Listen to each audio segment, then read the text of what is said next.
Muy bien, te animo a que abras tu Biblia en Efesios capítulo 4. Efesios capítulo 4. ¿Se acuerdan que estamos viendo la serie llamada Soluciones Reales? Muy bien. Y la semana pasada vimos acerca de el segundo paso, de volver a intentar la reconciliación. Y en ese segundo paso debíamos observar los condimentos que habíamos observado en el primer paso. ¿Los recuerdan cuáles eran esos condimentos que debían estar para buscar la reconciliación? El primero era tener la actitud correcta, la actitud indicada, que era de buscar la gloria de Dios, es decir, que Él sonría sobre nuestras vidas con una sonrisa de aprobación y hacer su voluntad. Eso lo tomábamos de Mateo capítulo 18, si no me equivoco, versículos 13 hacia atrás, lo que era la parábola del buen pastor. La parábola de la oveja perdida. Teníamos que tener la motivación correcta, de buscar la gloria de Dios, no ganarle, sino que Dios esté siendo glorificado y hacer su voluntad. El segundo ingrediente, buscando la reconciliación de Mateo 18, era el de examinar los hechos. Si lo que había hecho el hermano era pecado contra mí o era cuestión de preferencias. Y debía examinar qué es lo que había sucedido, los hechos. Habiendo estado convencido de que los hechos revelaban de que el hermano estaba pecando contra mí, el tercer ingrediente era tomar la iniciativa para la reconciliación. Ve y repréndele estando tú y él solos. Y el hecho de reprenderlo habíamos visto que significa convencerlo a través de los hechos demostrados. Es decir, la evidencia es tan grande, es tan abrumadora, que la persona tiene que quedar convencida, sí, realmente pequé contra vos. Y el último ingrediente para buscar esa reconciliación, esta solución real de parte de Dios, era el de tomar la oportunidad de reconciliación. Es decir, cuando la persona decía, hice lo malo, hice esto, pequé contra vos, ¿me perdonás? Y en ese momento debías tomar la oportunidad de la reconciliación y decirle, sí, hermano, te perdono. Esos eran los 4 ingredientes de este primer paso.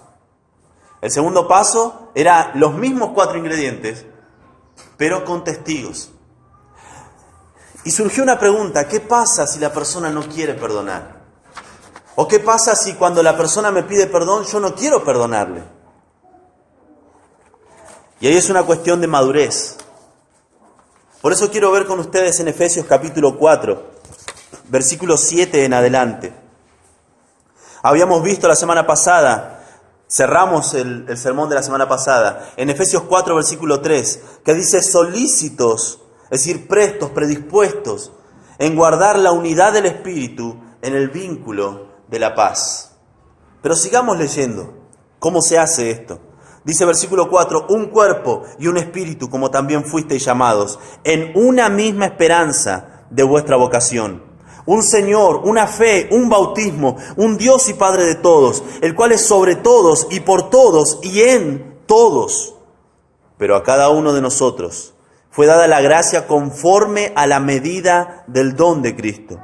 Por lo cual dice, subiendo a lo alto, llevó cautiva la cautividad y dio dones a los hombres. Y eso que subió, ¿qué es sino que también había descendido primero a las partes más bajas de la tierra?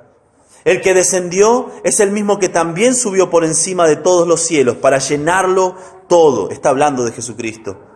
Y él mismo constituyó a unos apóstoles, a otros profetas, a otros evangelistas, a otros pastores y maestros, a fin de perfeccionar a los santos para la obra del ministerio, para la edificación del cuerpo de Cristo, hasta que todos lleguemos a la unidad de la fe y del conocimiento del Hijo de Dios, a un varón perfecto, maduro,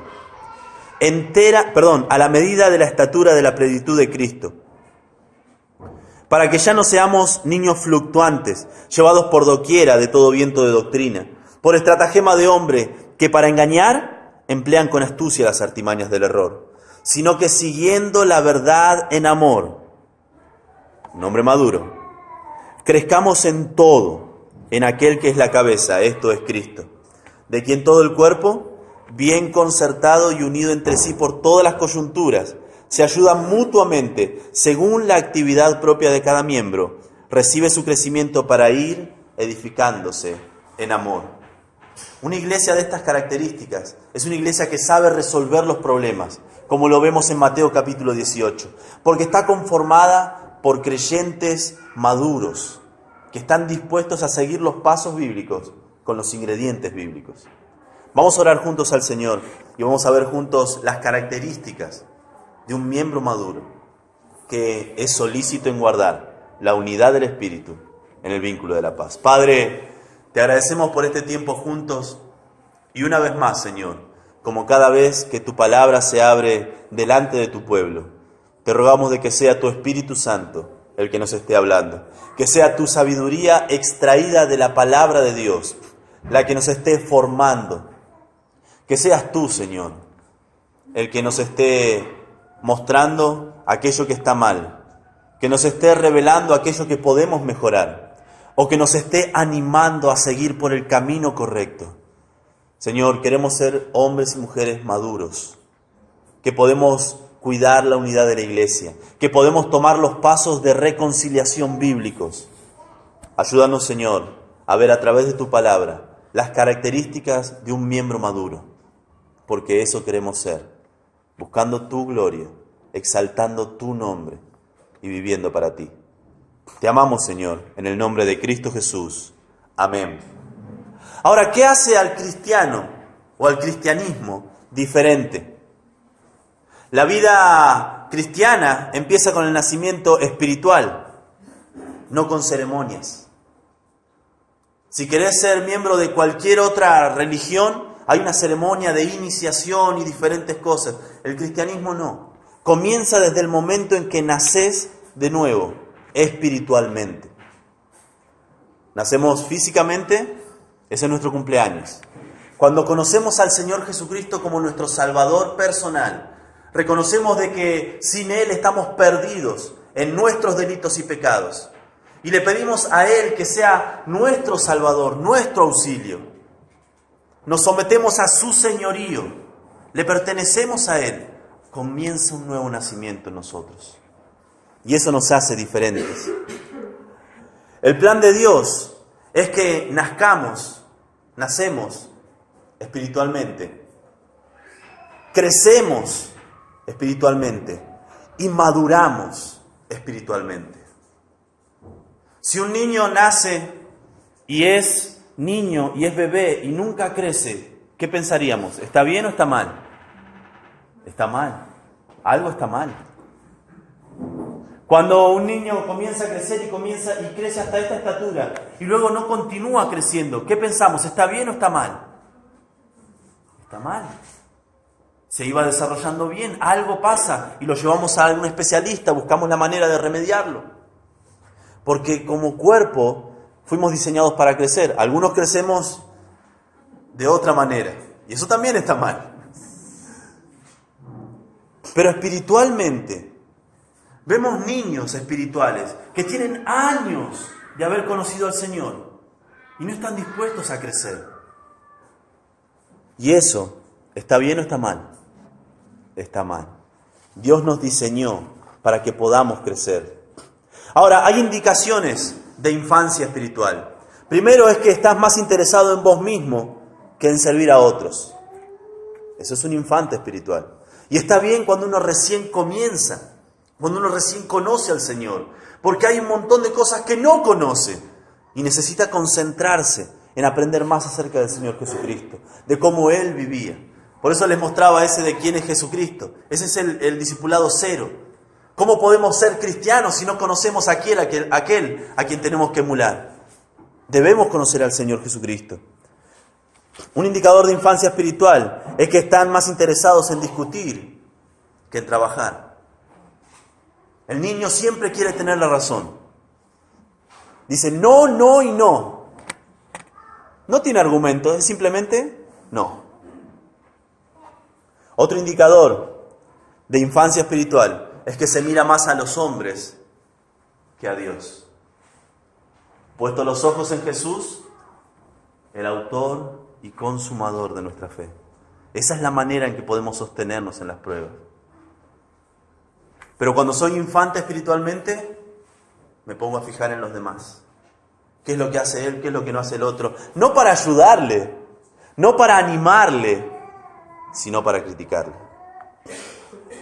Ahora, ¿cómo podemos reconocer la madurez espiritual? Vimos cómo reconocemos la infancia espiritual, pero ¿cómo podemos reconocer la madurez espiritual? Lo encontramos aquí en Efesios capítulo 4. Y el versículo 11 al versículo 12 vemos las características de un cristiano maduro. Leemos versículo 11 y 12. Él mismo, hablando de Jesucristo, constituyó a unos apóstoles, a otros profetas, a otros evangelistas, a otros pastores y maestros, a fin de perfeccionar a los santos para la obra del ministerio, para la edificación del cuerpo de Cristo.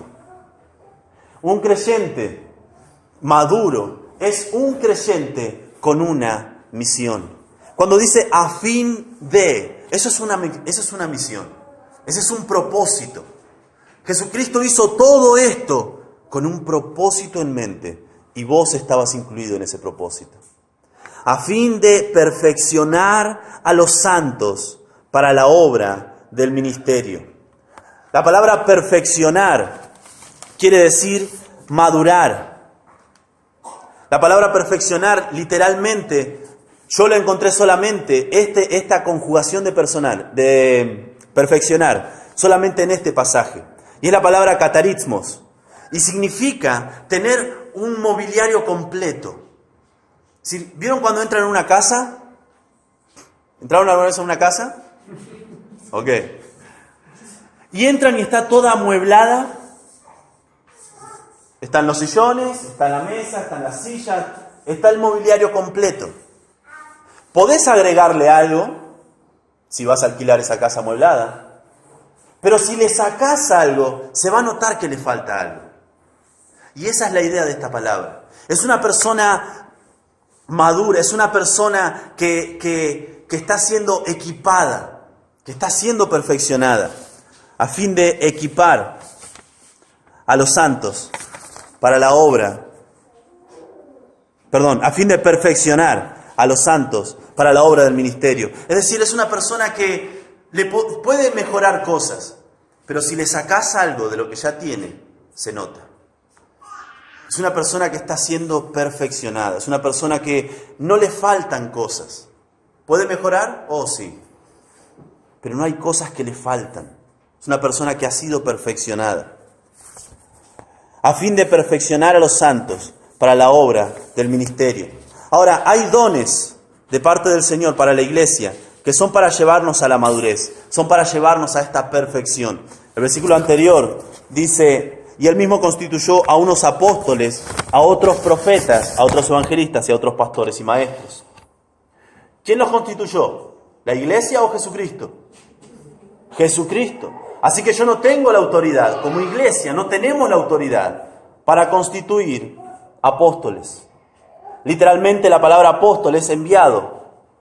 Eran testigos presenciales del ministerio del Señor Jesucristo. Y él constituyó 12 apóstoles.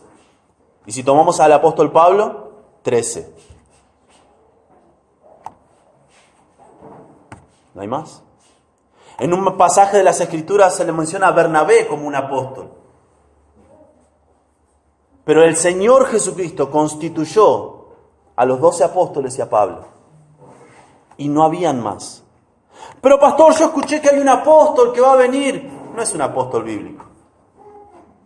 Apóstol bíblico fue el que fue testigo presencial del ministerio del Señor Jesucristo. Y a menos que tenga 2000 años, no puede reunir los requisitos.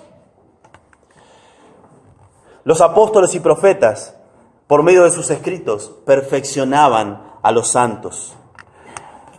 Yo tengo un hermano que me dice que él es profeta. A menos que tenga 2000 años, es muy difícil. ¿Cuál es el nombre del último profeta?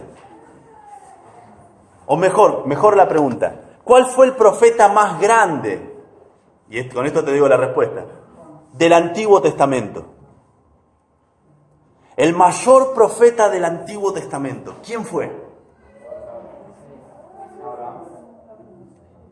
No se sientan mal, yo tampoco la pegué a la primera. Juan el Bautista. ¿Cuándo comenzó el nuevo pacto con la humanidad de parte de Dios? Cuando Cristo muere. Antes de que Jesucristo pagara por nuestros pecados y resucitara victorioso, con esa victoria que es nuestra también a través de Él, la administración era del antiguo pacto.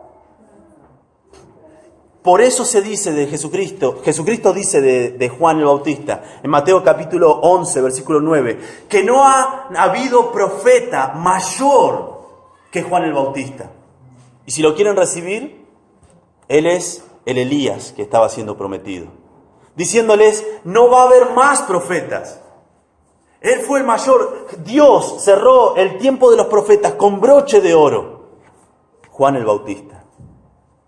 Y a través de los escritos de los profetas, a través de los escritos de los apóstoles, nuestra fe está fundada sobre la doctrina, la enseñanza de los apóstoles, es que recibimos crecimiento para madurar. Los evangelistas también están puestos para perfeccionarnos y tienen un ministerio muy especial. Eran personas que salían muchas veces de manera itinerante a evangelizar. No tenían un punto fijo, sino que iban predicando la palabra que fue escrita, que fue reconocida, la doctrina de los apóstoles. Un ejemplo del evangelista de hoy por hoy podría ser un misionero. Alguien que se dedica a enseñar no sus propios razonamientos, sino lo que dice la palabra de Dios, donde aún la palabra de Dios no ha llegado. Y es un ministerio sacrificado, pero tremendamente bendecido.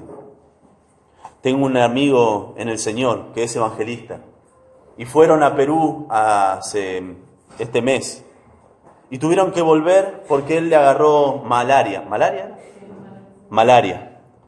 Y todos preocupados por él, todos angustiados por él, su familia con el corazón en la mano por él. Y cuando lo pudimos hablar con él y ver cómo estaba, él estaba feliz y contento. Era un gozo para él sufrir por su Jesucristo.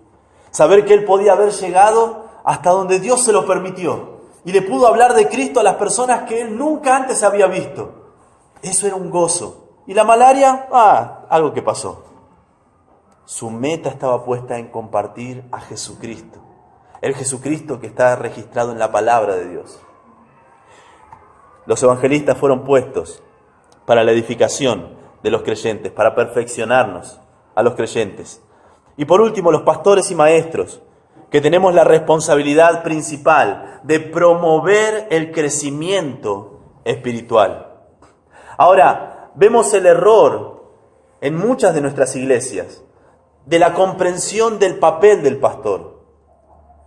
Bíblicamente hay algo que debe suceder, pero en la práctica vemos pastores agotados, aplastados por el peso de la obra del ministerio, porque no están haciendo lo que deben, sino lo que les piden que hagan.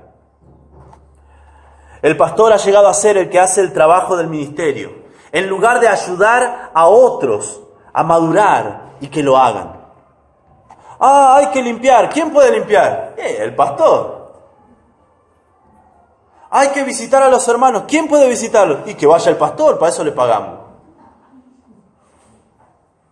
Hay alguien enfermo, ¿quién lo puede ir a ver? Y que vaya el pastor. Para eso está. Hay que enseñar algo en la escuela dominical. Y bueno, que lo haga el pastor, que lo prepare él. Me encanta hacerlo. Y creo que a cada pastor que le preguntes te va a decir, me encanta ayudar, me encanta venir y limpiar, me encanta visitar, me encanta orar por las personas, me encanta preparar cosas para los demás, me encanta llevar a los jóvenes para un lado, para el otro. Les encanta hacerlo, nos encanta hacerlo. Pero no es lo que Dios exige de nosotros, sino lo que las iglesias exigen de sus pastores. En lugar de ser participantes, muchos cristianos se han convertido en espectadores. Hay que discipular a alguien. ¿Quién puede hacerlo? Adivinen cuál es el común de las respuestas. Que lo haga el pastor. O la esposa del pastor, lo hace muy bien. La palabra de Dios nos dice, a fin de perfeccionar a los santos, los pastores, a fin de perfeccionar a los santos para la obra del ministerio. ¿Quién hace la obra del ministerio? Bíblicamente, los santos. Es un privilegio que Dios te ha dado, participar en el ministerio de Dios. Es tu privilegio. Es tu privilegio poder discipular a otros. Es tu privilegio poder animar a otros. Es tu privilegio compartir tu fe con otros. Es tu privilegio servir al Señor. Me encanta hacerlo con vos.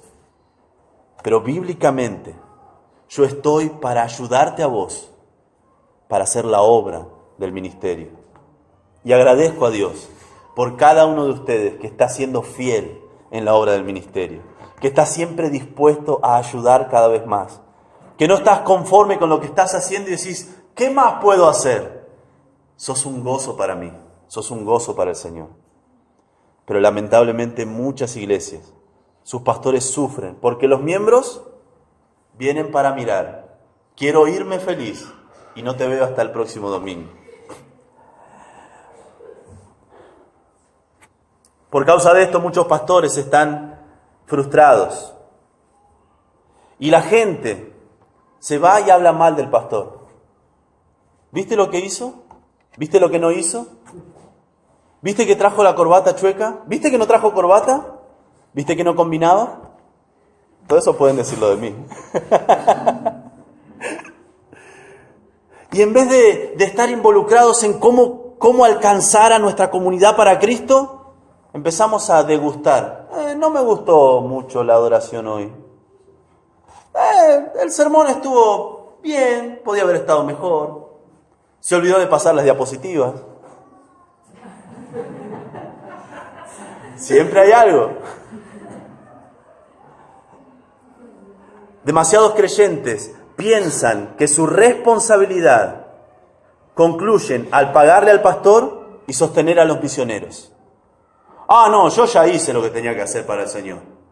Ahora me voy y hago las cosas mías.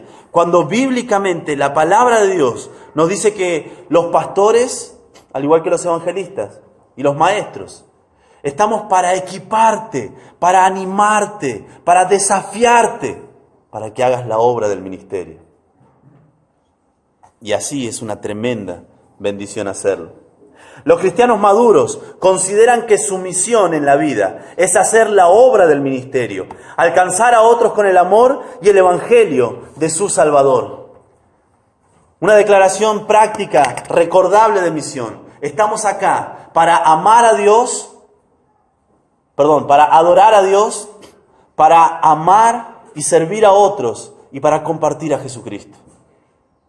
¿Para qué existís? Yo existo para amar y adorar a Dios, para amar y servir a otros y para compartir a Jesucristo. Eso lo podés hacer cualquier día de la semana. No hace falta que llegue un sábado o un domingo. Puedo amar y honrar a Dios. Puedo servir a otros. Puedo compartir de Jesucristo lunes, martes, miércoles y cada día de la semana. Eso es la obra del ministerio. Eso es lo que queremos lograr como hijos de Dios. Pero para eso tenemos que ser cristianos maduros. También un cristiano maduro es uno que edifica a otros creyentes.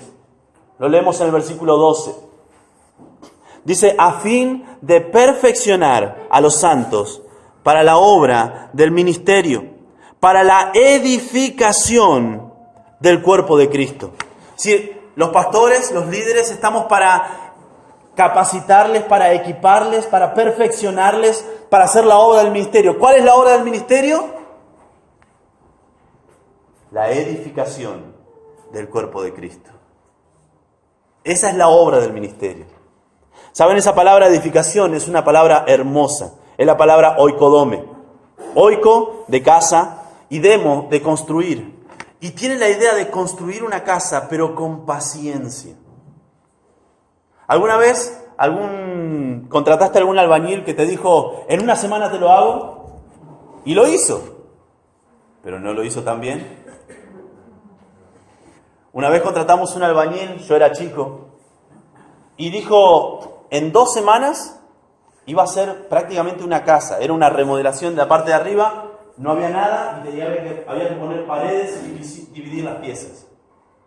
En 2 semanas, máximo 3, don Ismael, le dijo a mi papá. Era impresionante la velocidad que llevaban esos cristianos. Pero impresionante, le daban duro. Terminaron, listo, terminamos, se fueron, subimos a ver cómo había quedado. No se podía revocar. Las paredes chuecas. Claro, lo hicieron rápido. Era como, o lo querés rápido o lo querés bien. La edificación del cuerpo de Cristo debe ser hecha a conciencia. No hace falta que sea rápido, pero sí debe hacerse bien. Puede tomar el tiempo que sea necesario. Los discipulados, no hay plazo para entrega. Hay personas que comienzan el discipulado y en 3, 4 semanas lo terminan. Gloria a Dios. Hay personas que comienzan el discipulado y 6, 8 meses y lo terminan. No hay ningún problema. Tenemos toda la vida para ser transformados a la imagen del Señor Jesucristo. Así que es mejor hacerlo bien, aunque tome tiempo. Es más, estamos preparando una biblioteca de discipulado que se va a llamar desde el nuevo nacimiento hasta el último aliento. Si vas a estar estudiando para conocer más al Señor Jesucristo y lo que Él quiere de vos, desde que conoces a Cristo hasta que lo veas personalmente. No hay apuro. La edificación del cuerpo de Cristo. Cristo es la cabeza de la iglesia y cada creyente es un miembro de esa iglesia. Ahora, ¿qué puedo hacer para edificar el cuerpo de Cristo? Primero, vos podés cuidar las partes del cuerpo de Cristo que están afligidas. Podés orar por los enfermos. Ah, pero ellos siempre están pidiendo oración. ¿Y siempre estás orando por ellos? Alguien tiene que hacerlo. Puede ser tu ministerio secreto. No hace falta que vengas y me digas, pastor, estoy orando por los enfermos. Se curaron 3 ya. Si lo haces y me lo decís, yo voy a decir, gloria a Dios. Gracias por hacerlo. Lástima que perdiste una recompensa. Porque tu Padre que ve en lo secreto, Él te recompensará en público. Ya al decírmelo, con esa actitud de querer un aplauso, yo te doy mi aplauso porque es algo bueno para hacer. Pero Dios tenía una recompensa mucho mejor que mi aplauso. Podemos orar por los enfermos. Podemos visitar a los huérfanos. Podemos ayudar a las viudas. Eso es lo que dice en Santiago capítulo 1, versículo 27. La religión pura y sin mácula delante de Dios es esta: visitar a los huérfanos y a las viudas en sus tribulaciones y guardarse sin mancha del mundo. Hay mujeres que han perdido sus esposos y es muy difícil para ellas cortar el pasto. ¿Quién puede hacerlo por ellas? A veces es difícil para ellas comprar sus remedios. ¿Quién puede ir a hacerlo para ellas? Gracias a Dios, las mujeres en nuestra iglesia son fuertes y pueden hacerlo. Pero podés ofrecerte a ayudarles. ¿Qué puedo hacer para edificar el cuerpo de Cristo? Podés cuidar a las necesidades físicas de este cuerpo. Hace un tiempo atrás habíamos recolectado alimentos, ¿se acuerdan? Porque vimos una necesidad en alguien. Luego ese alguien dejó de venir y quedaron los alimentos ahí. Y era como, bueno, en algún momento vamos a encontrar a alguien que los necesite. Pasaron mucho tiempo. Gracias a Dios, Dios te da alimento para comer todos los días. Gracias a Dios, tu preocupación no es ¿voy a comer mañana?, sino ¿qué voy a comer mañana? Eso es una bendición de Dios. Y a veces no lo valoramos. Pero si alguien tuviera necesidades dentro de nuestra iglesia, un cristiano maduro se ocuparía de eso, se preocuparía por eso. Diría, ¿qué podemos hacer para ayudarle a tal persona? Vemos el ejemplo de Pablo y las ofrendas para los santos en Jerusalén. Y cómo las iglesias participaban con gozo, incluso con sacrificio, para ayudar a los santos que estaban pasando hambre en Jerusalén. Y por demasiado tiempo, como iglesia, se ha dejado que el Estado tome el lugar que Dios nos encomendó a nosotros. Si un abuelo en nuestra iglesia tuviera necesidades físicas, por más que querramos acompañarle a que haga los trámites, eso está bien. Pero no podemos decirle, hasta que salgan los trámites, que Dios te ayude. Necesitamos acompañarle, necesitamos ayudarle, necesitamos asistirle. Ese es nuestro rol como iglesia, cuidar a los necesitados. También podés cuidar de las necesidades espirituales de la iglesia. Por ejemplo, siendo un pacificador, solícitos en guardar la unidad del espíritu en el vínculo de la paz.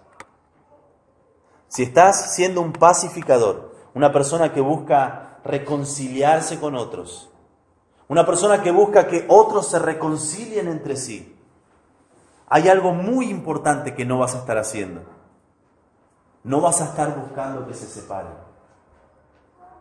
No vas a estar hablando mal de lo que hizo el otro, porque en tu mente querés que haya paz, querés que haya reconciliación. Y vas a atender las necesidades espirituales. También podés atender las necesidades espirituales viviendo y enseñando la palabra de Dios. Ah, pero pastor, a mí no me dejan enseñar en la iglesia.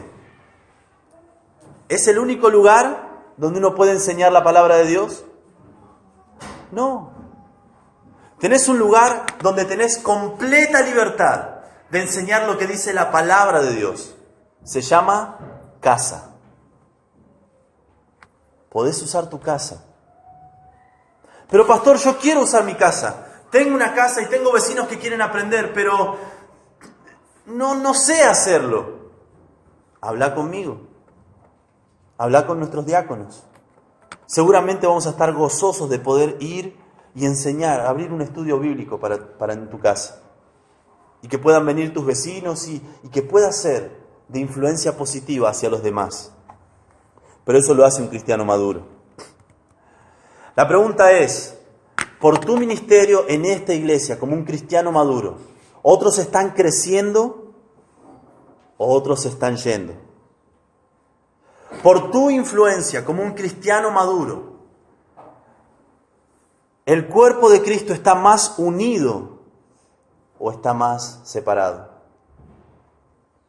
Un cristiano maduro edifica a otros creyentes. Y por último, un cristiano maduro tiene una fe bíblica, una base bíblica para cada creencia. Lo leemos en el versículo 14. Dice, para que ya no seamos niños fluctuantes, llevados por doquiera de todo viento de doctrina, por estratagema de hombres que para engañar emplean con astucia las artimañas del error. Dice, para que ya no seamos niños fluctuantes. Ya no vamos a estar seducidos y atraídos por lo que otros digan. Yo a veces me horrorizo cuando viene algún creyente, gracias a Dios, no de nuestra iglesia, que dice, vio pastor que va a estar el apóstol tal y yo quiero ir.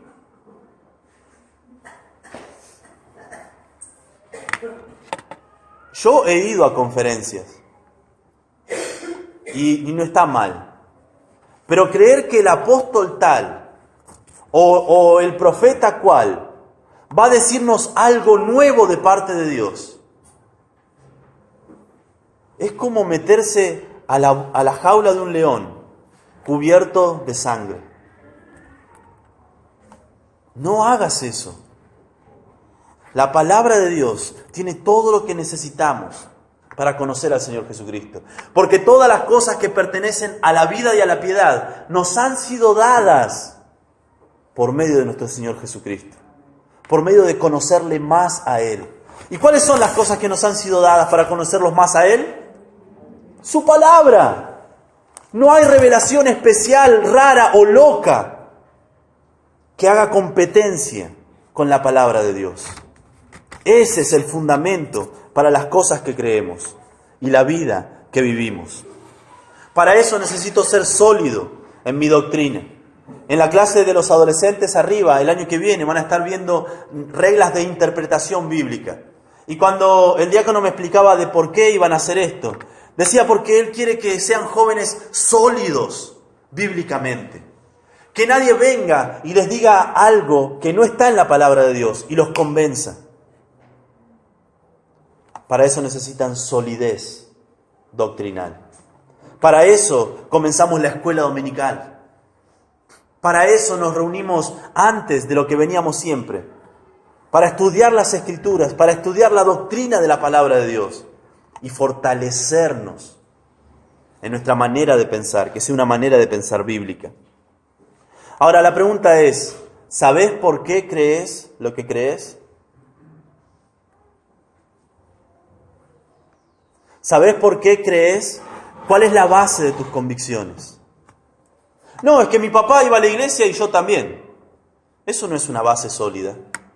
Porque tu papá puede ir a la iglesia y en cualquier momento puede dejar de ir. O puede ir directamente con el Señor. Y si esa era tu base, se va. Pero cuando tu base es la palabra eterna de Dios, sus consejos que son eternos, eso nunca pasa. La madurez en la palabra de Dios trae madurez en la vida. Una persona madura en las Escrituras es una persona madura cuando toma decisiones. Porque no las toma según lo que cree, lo que piensa o lo que le han dicho, sino en base a la palabra de Dios. Este es un ejemplo que se los doy, ya se los he dado antes. Había una mujer, estaba viendo una novela, todas las novelas son iguales. Hombre rico, mujer pobre, está casado con una mujer rica y mala, y la mujer pobre se enamora del hombre rico. Todas las novelas son iguales. Si sos hombre, decís, ya está, viste todas las novelas. Ese es el argumento. Y una mujer me decía, ay, tiene que dejarla a ella y salir con la, creo que era la que limpiaba. No, una novela, son todas iguales, ¿eh? Era una brasileña. No me acuerdo, Rita o Pita o algo así. Y me dice, tiene que dejarla a su esposa y salir con la criada, con la que limpia, porque ella es bonita. Una mujer cristiana. Y yo la quedo mirando. ¿En serio? Sí, porque ella es buena y la otra es mala. Estaba compenetrada en la novela. ¿Y no sería mejor que él ore por su esposa? Para que su esposa conozca a Cristo y sea transformada, en vez de engañar a su esposa adulterando. Y me mira diciendo, bueno. La manera de pensar debe ser bíblica. Pero no va a suceder si alimentamos nuestra mente con programas de televisión. Va a suceder cuando alimentamos nuestra mente con la palabra de Dios. Te animo a que te examines si estas características de la madurez bíblica están en tu vida. Y así podemos continuar con los últimos pasos de esa reconciliación, que son tremendamente fuertes, pero demanda creyentes maduros para ejecutarlos. Si no, es como niños jugando con fuego. No va a terminar bien. Así que las características de un cristiano maduro, que puede buscar la reconciliación como leemos en Mateo capítulo 18, es un creyente con una misión. Es alguien que sabe que Dios lo ha puesto en esta tierra con una misión en sus planes. Es una persona que está dispuesta a ministrar y servir a otros, porque es un hombre maduro, es una mujer madura. También un cristiano maduro es alguien que edifica a otros creyentes, que busca discipular a otros, que busca enseñar a otros, que busca bendecir a otros. Y por último, un cristiano maduro tiene base bíblica para cada creencia, porque se nutre de la palabra de Dios. La pregunta es, ¿tenemos esas características? Si lo tenés, podés ser solícito en guardar la unidad del Espíritu en el vínculo de la paz. Si no los tenés, hoy es un buen día para comenzar a tenerlos. Buscar a Dios y decirle, Padre, quiero ser ese hombre, esa mujer madura, que puede proteger, que puede buscar la unidad de tu iglesia, que puede buscar bendecir a otros, que tiene una manera de pensar bíblica. Quiero ser ese hombre, quiero ser esa mujer. Y Dios promete que Él comenzó en nosotros una obra de transformarnos a la imagen de Jesucristo. Y Él la va a perfeccionar, Él la va a continuar hasta que Él venga por nosotros. Vamos a orar. Padre, te agradecemos, Señor, porque podemos ver a través de tu palabra verdades que necesitamos escuchar. Señor, sabemos de que hay veces que no respondemos bíblicamente a las situaciones. Sabemos, Señor, de que hay veces que nuestras emociones toman el lugar que deben ocupar nuestras convicciones. Pero, Señor, sabemos de que tenemos el auxilio de tu Espíritu Santo, que nos capacita, que nos transforma a la imagen del Señor Jesucristo. Señor, queremos buscar la reconciliación en tu iglesia. Queremos que los hermanos puedan vivir en armonía y adorar tu santo nombre. Queremos, Señor, ser una influencia en nuestra familia, en nuestro trabajo, en nuestro colegio, en nuestro barrio. Queremos, Señor, todas estas cosas.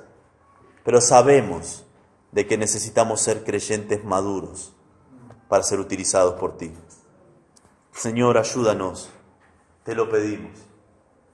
Que podamos tener en claro que tú nos has puesto en esta tierra, tú nos has salvado con un propósito en mente. Señor, que podamos buscar maneras de edificar a otros y que podamos tener una base bíblica para cada creencia en nuestras vidas. Señor, te pedimos que podamos ser esas personas que tú quieres que seamos. En el nombre de Cristo Jesús. Amén.